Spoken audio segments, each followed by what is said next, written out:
Hi, everyone. Can everyone hear me? Hi. So we'll wait until these last guests get seated.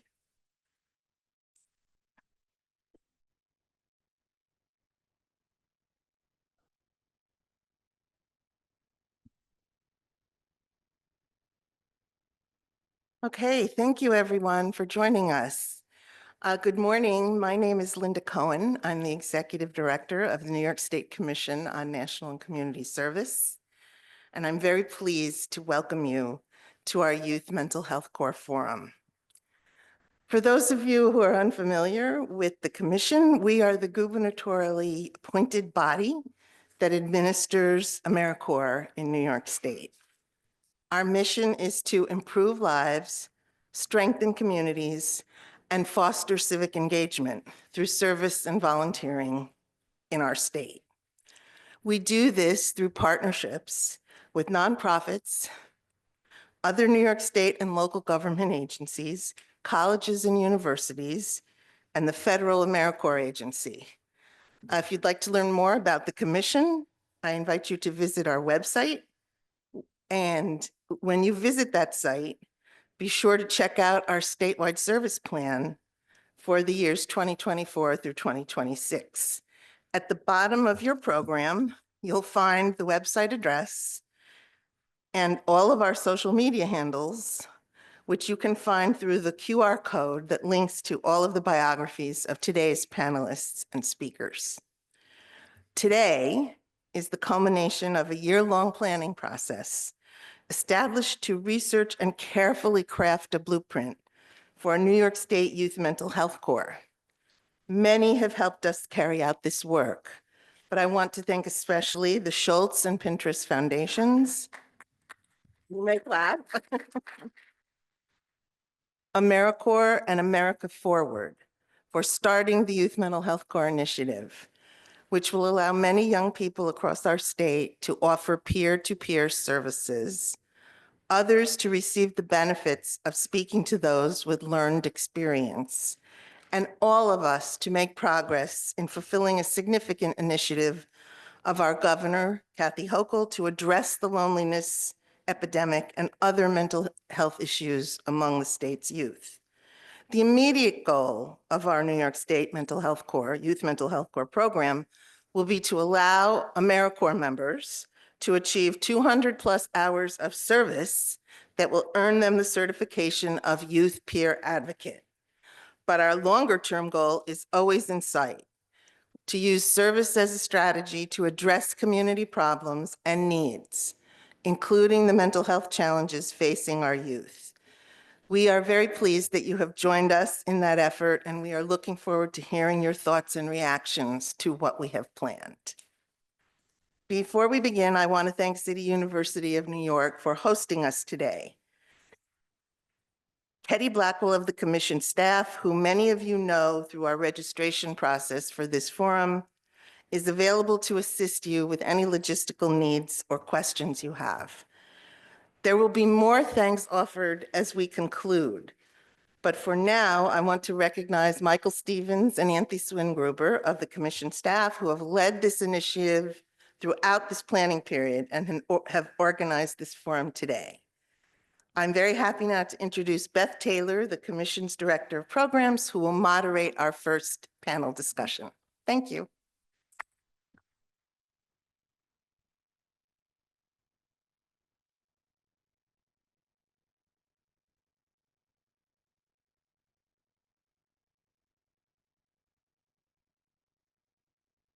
Morning, everyone. Happy New Year. Welcome. We're very happy to have this event.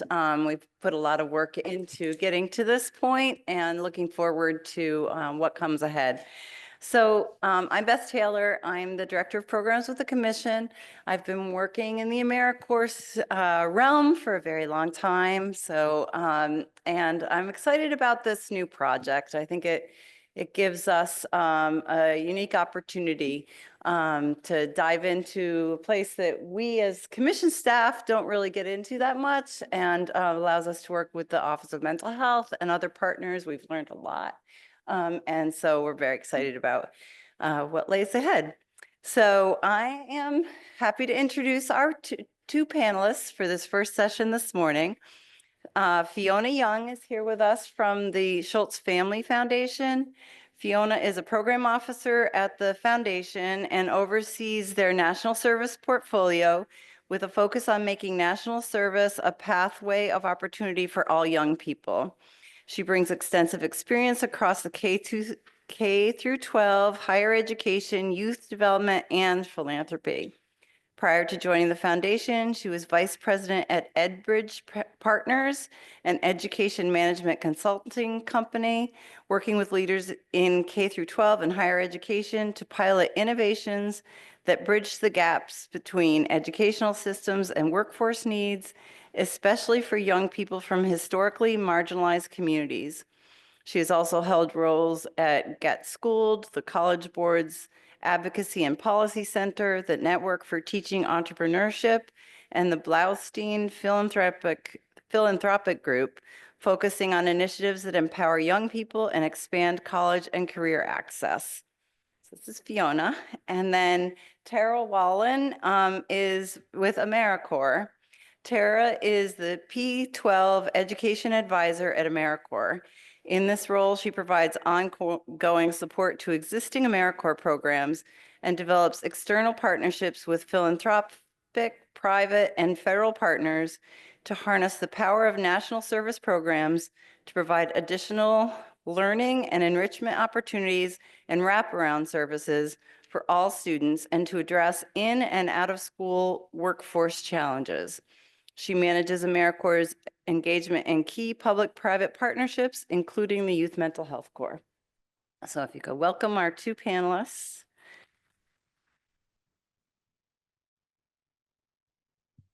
So Fiona and Tara, as you know, I have a set of questions for you. And your mics are all set, Yes. Hello? Good. Yeah. Okay, great.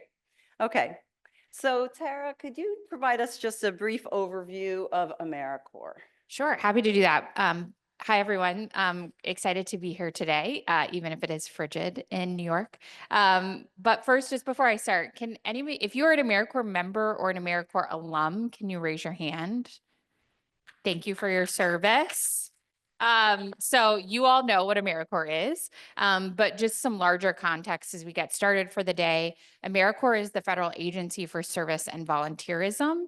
You may have heard us referred to as the Corporation for National and Community Service, but we now operate as AmeriCorps. So AmeriCorps is both the name of the agency and the name of the programs we operate, which can sometimes be a little confusing.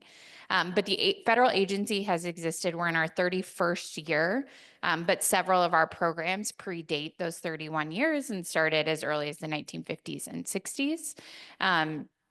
We have about 200,000 members and AmeriCorps seniors volunteers who are serving at nearly 40,000 sites across the country. AmeriCorps members and volunteers are in every state and territory. And there is a state service commission in all of those states and territories, with the exception of South Dakota, which is a whole separate conversation. But the way that we were intentionally set up as a corporation, with the goal of creating and expanding public-private partnerships. So that has always been integral to the mission of AmeriCorps and is part of why we've been working with the Schultz Family Foundation, Pinterest, and AmeriCorps Forward on the Youth Mental Health Corps. So AmeriCorps members serve with local, national, state, or local programs, but it's really, I think of us as a kind of government entity / philanthropic agency. Most of our funding goes out through grants. A large part of that is by formula to states, and then state service commissions help award that to organizations within the states. And we do fund some competitive grants to programs that operate across multiple states who want to place members. You know, I'm from the DC area. We have organizations that may be placing members in the District of Columbia, Virginia, and Maryland, for example. They'll come to the federal agency for competitive funds. So we provide that operational support to state service commissions and grantee organizations. And then individual members who serve with AmeriCorps receive a living stipend, as well as the Siegel AmeriCorps Education Award. And that award is equal to the amount of the Pell Grant. So whenever the Pell Grant increases, the AmeriCorps Education Award increases. And people serving can get up to 2 of those awards. So this year, the Pell Grant and the AmeriCorps Education Award will be $7,395. And people could earn 2 of those. So nearly $15,000 that they could then use to pay for higher education, or the way I use my AmeriCorps award, to pay back student loans, if they have those. And so we think of AmeriCorps the same as the mission as the State Service Commission here. It's really about strengthening communities, allowing communities to develop their own locally driven solutions. And our goal is to not only support the community with whatever its immediate need is, but to continuously think about how we can better support members so that AmeriCorps really serves as, a leap forward in whatever career they want to pursue long term. So I think historically, some people have heard AmeriCorps and had an idea that it's a year off or it's a year to go, live in a community different than your own, but then return to and do whatever you had planned previously to do. And there has been a real evolution at the federal level, but really led by states and communities to make sure the service experience provides anyone who is serving with a set of skills and certifications, as you'll hear about today, that can really help them advance their career and have an economically viable life for them and their families moving forward.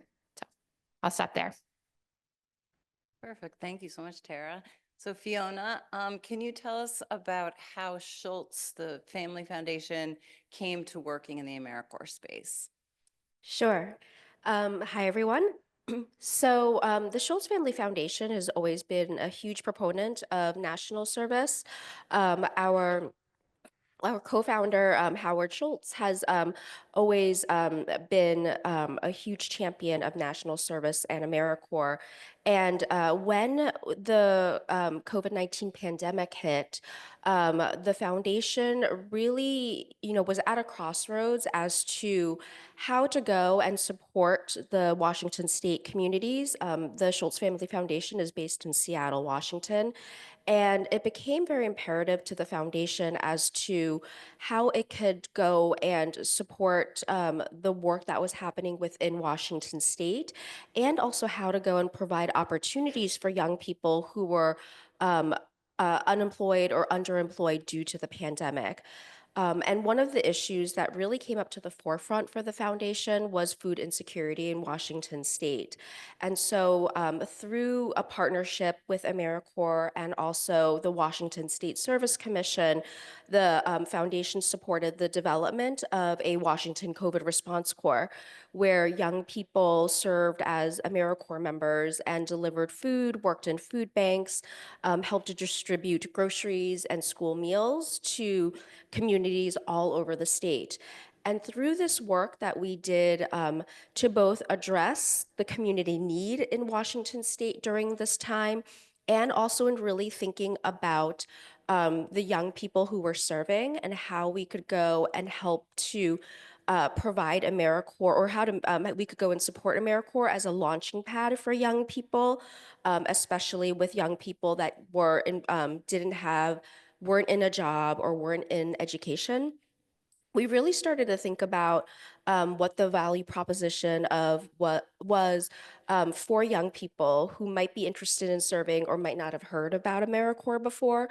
And so really started thinking about how we could go and take the amazing experience that young people were gaining through their AmeriCorps service and start to go and embed workforce development training, certifications, pre-apprenticeships, apprenticeships within the AmeriCorps service, so that it wasn't just this amazing experience that they were gaining.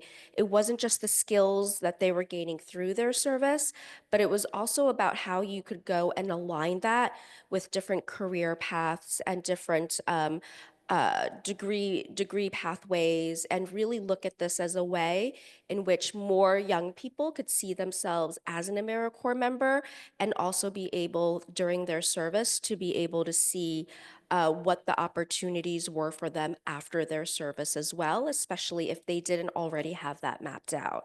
And so for us, that's kind of how we got into all of this work, was knowing, of course, that AmeriCorps is about addressing community need and bringing people in to go and do that, but then also in thinking about how someone can go and take all that they've learned and all they've experienced and be able to put that towards a career pathway. And of course, we were building on the amazing supports, experiences, the living stipend, the education award that AmeriCorps really provides. So our philanthropic dollars were already adding to an amazing program and infrastructure that we could then go and provide additional supports on top of that. Thank you. I think, yeah, so I want to ask you about Pinterest too and how they came to it as well. But just as a program administrator for 30 years, I think that, I've always seen AmeriCorps members, they learn what they want and what they don't want through their service too. And I think it's nice to have a shorter term opportunity to kind of discover some of that, rather than investing in a degree program necessarily, or something like that that's expensive and very time consuming and realizing it might not be the right fit for them. And so I think it's such a great opportunity to kind of see where your skills are in the practical way. And yeah, so I get that. So could you tell us a little bit about how Pinterest also came to this work? We don't have a representative, but you had said you could speak to it. Absolutely. And so the Schultz Family Foundation had started designing thinking about the concept, the idea of a youth mental health corps. And that stemmed from our co-founder, Sherry Schultz, who was talking with all the different grantee partners that we have in Washington State, especially in Seattle, and also from us as program officers, hearing from our grantee partners who are doing amazing work with youth in different cities and communities and in rural communities. And for all of us to hear from um, these community-based organizations that regardless of what they were set up to go and support young people on, whether that was around career navigation, looking at apprenticeships, helping to address basic needs, housing insecurity. One of the things, especially coming out of the pandemic, that we kept hearing was that nonprofit organizations had to shift a lot of the services they were providing to also address mental health. And with the rising youth mental health crisis, and having to address that first before they could really think about helping someone through the other services that they had available to them. And so we really wanted to take what we learned over the last since 2020 and really building out what this service to career pathways through AmeriCorps, and to really look at how we could go and take those learnings and insights to go and create this pathway into the behavioral health field, knowing that there are severe workforce shortages, that there is a lack of representation within the workforce to go and meet our youth's needs, and also the opportunity to go and be able to support the nonprofit organizations and behavioral health organizations that are providing all of these services to young people. And so as we were doing a lot of our design, it might have been Tara and others within the AmeriCorps agency who let us know about that Pinterest was also going along their own journey and also very interested in designing a youth mental health corps. And for them, I think a big question that people often ask is, why is Pinterest involved? Aren't they a social media company? Like, what is this all about? And for Pinterest, their mission is really about bringing together the social connectedness and also the ability to build community through social media. They're really focused on that side of social media, and they're very invested in strengthening youth mental health and well-being and ensuring that there is that youth have the education and the adults around them have the educational resources to go and support youth's mental health, but also promote digital safety as well. And for them, they've done a lot of investment within the behavioral health field, and they really wanted to go. They understood the power of AmeriCorps and what it meant to go and partner with AmeriCorps to go and bring youth into schools and into communities to be able to go and support youth's mental health and well-being, and really saw this as a way to go and layer what they could do and what they could support on top of AmeriCorps. Yeah, I mean, before this initiative, I didn't really think about youth as being part of Pinterest necessarily, as utilizing Pinterest, but I think they have a huge It's one of number, their largest, it's their largest demographic right now, and it is their largest growing demographic as well is Gen Z, which in the 2 years that we've partnered with Pinterest, I think it was millennial moms were the #1 audience Pinterest user 2 years ago, and now it's Gen Z. And so in seeing that shift, and also in Pinterest seeing that shift from people moving from other social media channels and platforms into Pinterest, because Pinterest does promote the positivity, inclusivity, diversity, and representation within their platforms, that they're hearing from Gen Zers that that's what they're seeking when they go and make that shift over to Pinterest. And so it just very much aligns with Yep. their mission. Awesome. Thank you. So Tara, you've been involved with Public Health AmeriCorps, right? And so how, and we had a large Public Health AmeriCorps portfolio, I must say, in New York State. And so how do you see the Youth Mental Health Corps and Public Health AmeriCorps aligning? Yeah, we, as Fiona was saying, this was really kind of a lot of things came together simultaneously at a pretty chaotic time, I would say, for our public health system, but in a way I think that has allowed us to build off each other's strengths and assets. So for folks that don't know, Public Health AmeriCorps was created in 2022. It was a really innovative partnership between AmeriCorps and the Centers for Disease Control, the CDC, and was funded through one of the recovery acts as part of COVID-19. I think as all of us know, we all learned, I think, over the last 5 years, how important public health workers are, but also that there are critical shortages in nearly every field within public health. And so I think a lot of times we hear about school social workers or psychologists, psychiatrists, nurses, et cetera.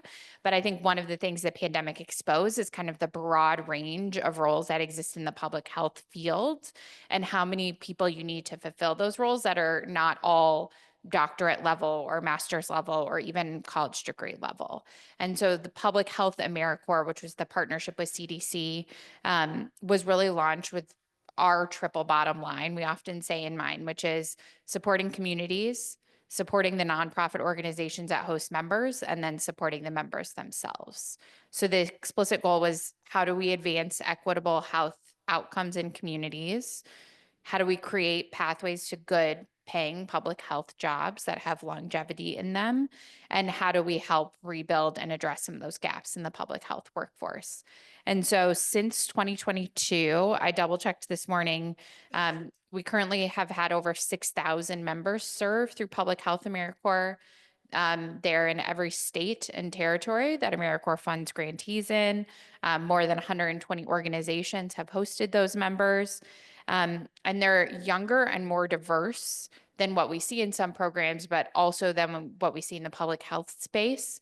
So about 60% of the members are between the ages of 21 and 35.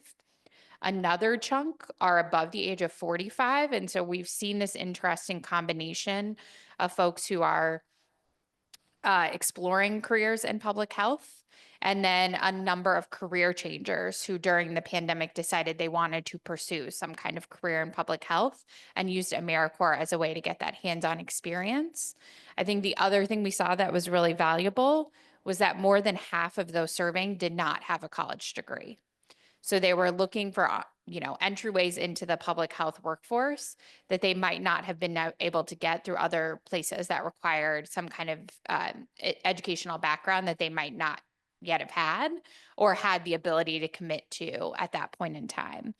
And so that started in 2022. As Fiona said, the Schultz Family Foundation was supporting a lot of our states in terms of linking service and workforce development.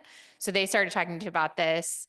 simultaneously, Pinterest came to us in the Department of Education to say, we're really interested in doing something around youth mental health, particularly thinking about girls and women, given their platform.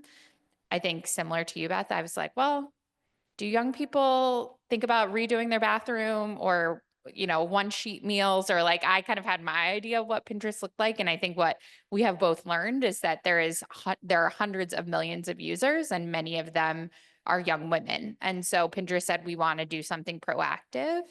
And so taking that combination of resources, we already had the infrastructure in place.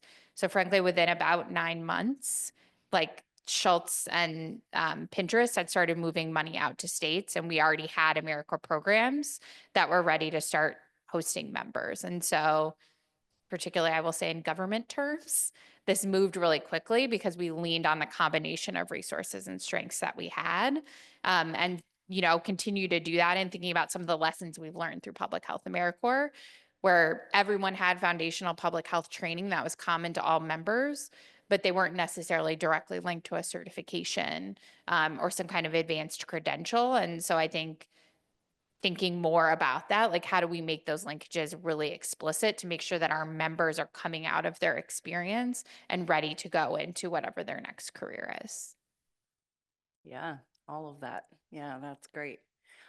So thank you for kind of setting the table for Fiona's next question. I think that, so New York is just at the end of our planning grant year. And I'm curious for the crowd to hear about the Youth Mental Health Corps nationally, like what's happening, where are different states, what are different projects that are happening?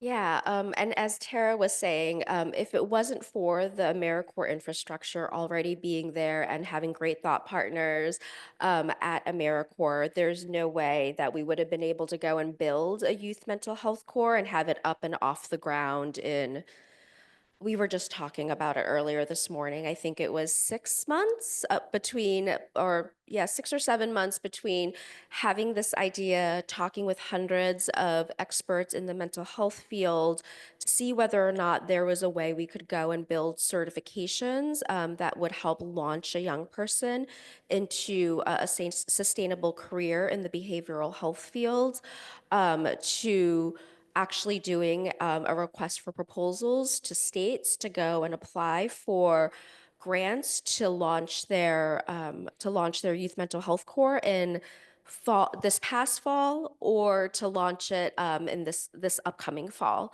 And so we have 4 states right now that have members on the ground. They are Colorado, Michigan, Minnesota, and Texas. And we have close to 300 members who are placed within these 4 states.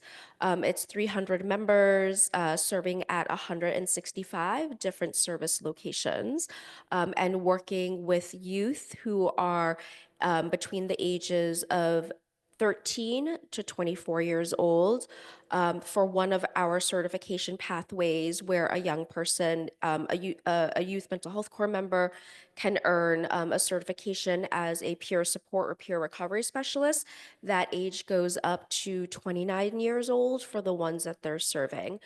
But all of the members are 18 to 24 years old, except for the ones through the peer support certification process pathway.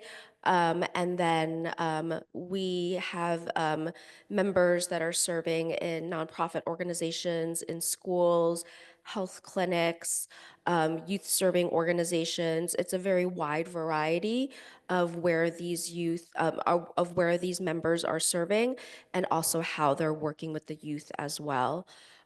We also have, and New York State is one of those states, we also provided planning grants to 7 states so that they could take most of 2024 to go and design what their youth mental health corps program would look like and build those partnerships and also identify the certifications that their members would be able to earn at the end of their service. And so New York is in a very elite group with New Jersey, California, Iowa, Maryland, Utah, and Virginia. Did I miss anybody? Okay. Mhm. We just launched, and this is why you're all here today. We just launched the request for proposals so that these states that received a planning grant can apply to receive a 2-year grant to go and launch their own youth mental health core in the state. And to really go and be able to work with all of you to go and bring members on the ground to support youth. Yeah, it's super exciting. And I think, we definitely needed that year of planning. I greatly admire the states that were able to just run with it, but we weren't in that place. So we really appreciated the year of planning, definitely. So, so Tara, I'm going to ask about the elephant in the room. So can you tell us what you think the impact of the new administration is going to have on AmeriCorps and the Youth Mental Health Corps? We might as well ask the question. I'm going to try to stick to factual statements. Yep. We're almost 48 hours into the new Right. administration. And as I think most of you know, like Yeah. on the train this morning, I was like checking my work email to be like, did we get any new updates? So I'll say from an agency perspective, a couple of things. AmeriCorps has a CEO and a board. Our CEO has to be approved by the Senate. So right now we have an acting CEO. She was prior to this was the deputy director of AmeriCorps State and National and has been with the agency for many years. She's well aware of the Youth Mental Health Corps and has been really supportive. And so I would say from the personnel component of this, which is important, that's where we're starting. We don't currently have any political appointees that have been appointed to serve at the agency quite yet, which is not abnormal, given the time it takes for that to happen. So we're kind of waiting on the personnel front to see who comes. We are actively looking through the number of executive orders that have been both sent out by President Trump over the last 48 hours, but also any that have been rescinded that were previously put out by President Biden or prior leaders. And so I'll just say that's a very active process right now of like our lawyers looking through 100 plus orders to see what particular implications those might have for AmeriCorps. One of those executive orders, and I don't think this is particularly surprising, is that AmeriCorps was leading the American Climate Corps. And so I will say that was the American Climate Corps won't be continuing in its existing form, but we still support lots of environmental work. And so we are keeping an eye on those things moving. We're also obviously waiting for full funding for the year. So we're under a continuing resolution. And so the agency had put forward a prior budget. There are lots of folks in the space who are very active in making sure that AmeriCorps is fully funded. The critical kind of intersection there with Youth Mental Health Corps is that we provide support to the programs on the ground hosting the members and then provide the stipends and the education awards. So obviously changes in AmeriCorps funding will have implications for the capacity of local organizations. What the Schultz Family Foundation and Pinterest have done, which has been incredibly helpful and which frankly AmeriCorps didn't have the resources to do, is help provide more capacity at the state level. So giving grants to allow planning time for state service commissions or to do some of the coordination and wraparound supports that are needed. But ultimately, like we said, it's really built on the infrastructure of AmeriCorps. So that funding is important. So there's kind of the personnel component, the funding component. And then I would say in the terms of priorities, workforce development is a bipartisan / nonpartisan area of interest across administrations. And I do think a place where there is space for alignment and real discussion around where to expand some of that work. And we think of Youth Mental Health Corps as meeting an immediate needs around youth mental health that exists in every state. And I think as you heard Fiona list the states like Texas and Utah and Iowa, who are run by Republican governors, Republican state houses, and then states that are run by Democratic governors with Democratic houses and states that are more purple and in the middle. And so we know youth mental health is a priority for those states, and we know workforce development is a priority.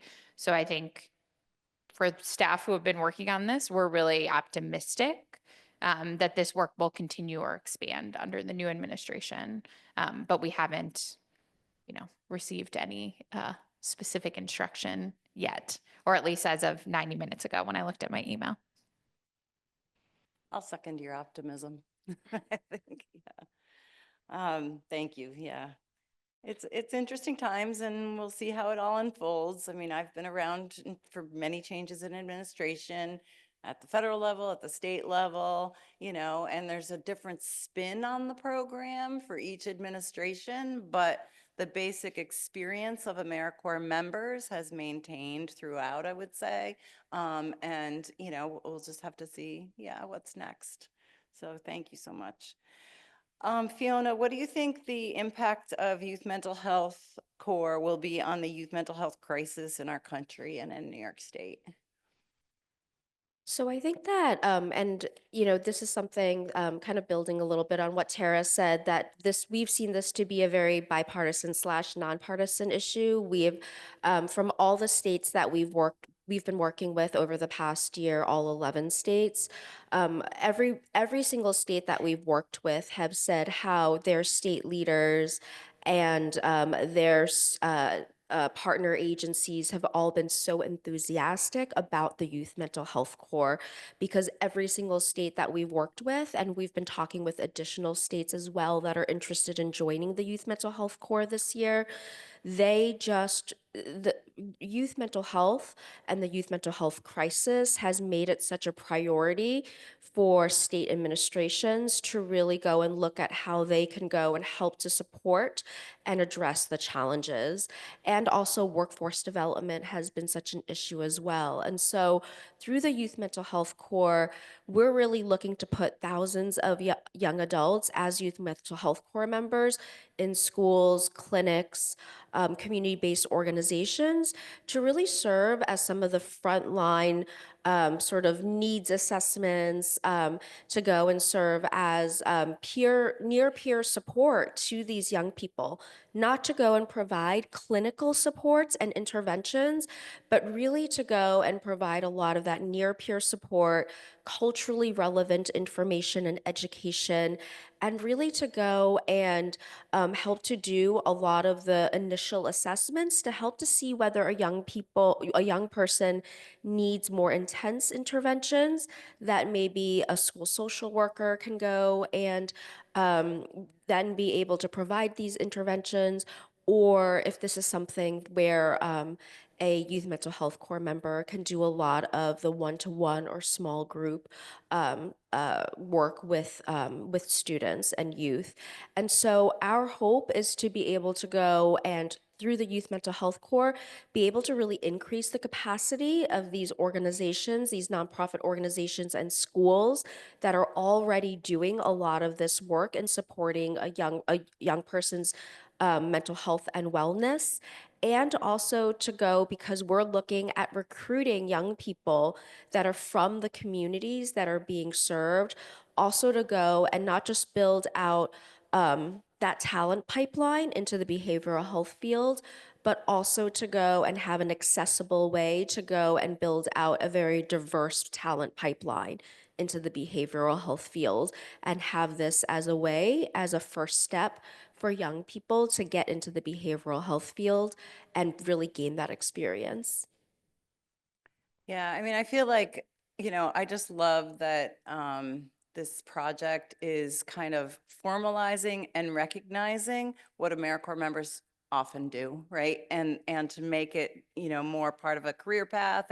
But, I can't tell you the number of site visits that I've been on where AmeriCorps members will tell me, like, the youth that I work with love that I'm not the teacher, that I'm sort of a bridge in between the adults in the building and the students, and I'm a safe space and can help everybody sort of.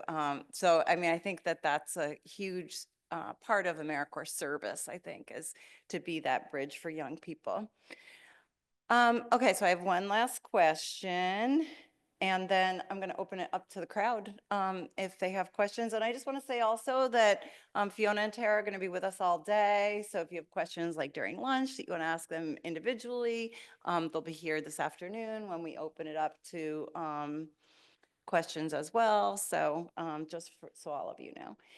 So can you just give us, like, on practical terms, what you see as the benefits of a young person being an AmeriCorps member with the Youth Mental Health Corps. So I think we've talked about a lot of the benefits already, and a lot of those benefits really come through AmeriCorps and the AmeriCorps programs.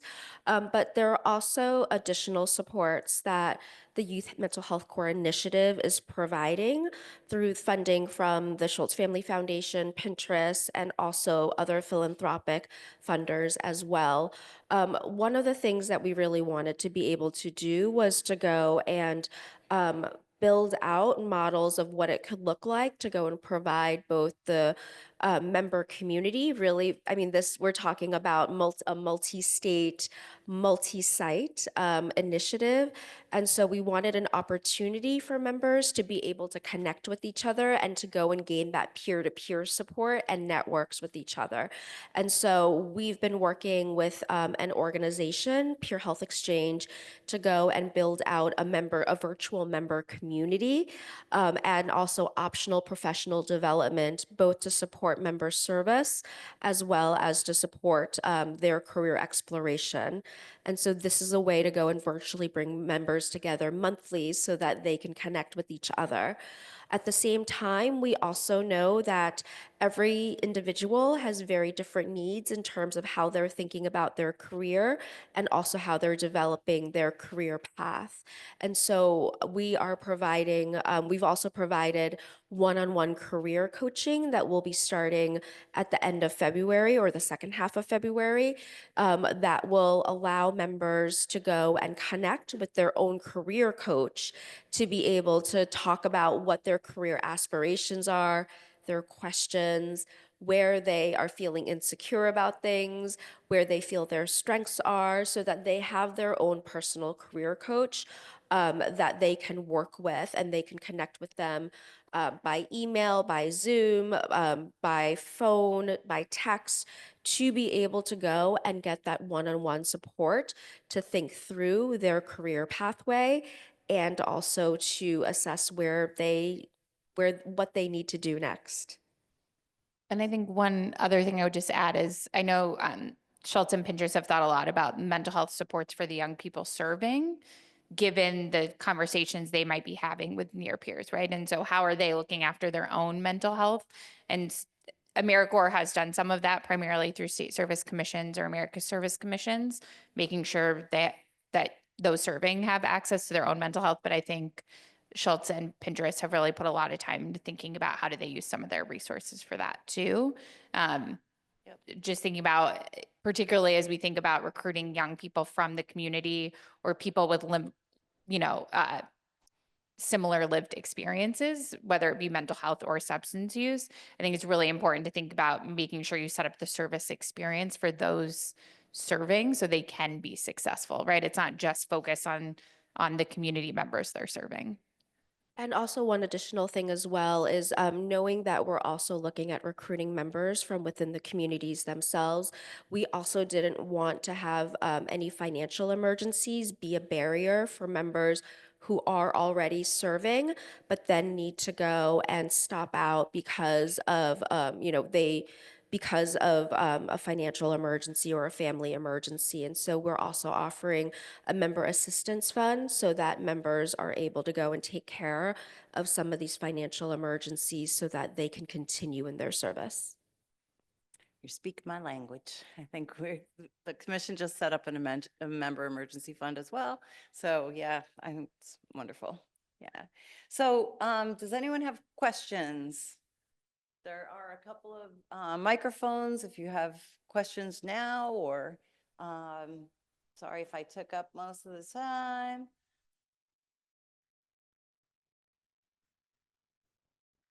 We answered all your questions. We did a perfect presentation, apparently. So, oh, yes, go ahead. Big fan of planning grants. I'm curious what the dollar amounts were for the planning grants and then also the implementation grants, if you're able to share. Sure. So for the planning grants, and these went to the state service commissions, it was up to $100,000 over a 9-month planning period. And then for any state that was looking to implement, it was a 2-year and will be as well for this next round of proposals. a 2-year grant of up to $500,000.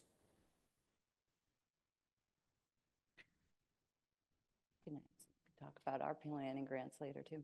So any other questions? I think we have 1 minute to spare. So I would say I will ask, thank you very much. Thank you. Ashley.